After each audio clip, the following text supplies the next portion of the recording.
السلام عليكم ورحمة الله وبركاته، أهلا بكم معانا في فيديو جديد إن شاء الله. النهاردة هتكلم عن مباراة المغرب وأمريكا في نهائيات كأس العالم لكرة اليد 2023 المقامة في بولندا والسويد.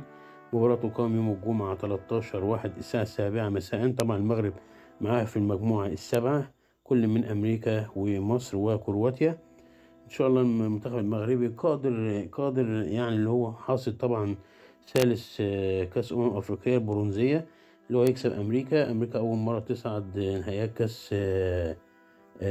كأس عالم لكرة يد. فالمنتخب المغربي قادر ويتصدر عشان بيطلع أول وتاني وتالت، فإن شاء الله لو ما تصدرش يطلع أول أو تاني مع منتخب مصر، وإن شاء الله بالتوفيق في المنتخب المغربي مع منتخب مصر. والسلام عليكم ورحمة الله وبركاته.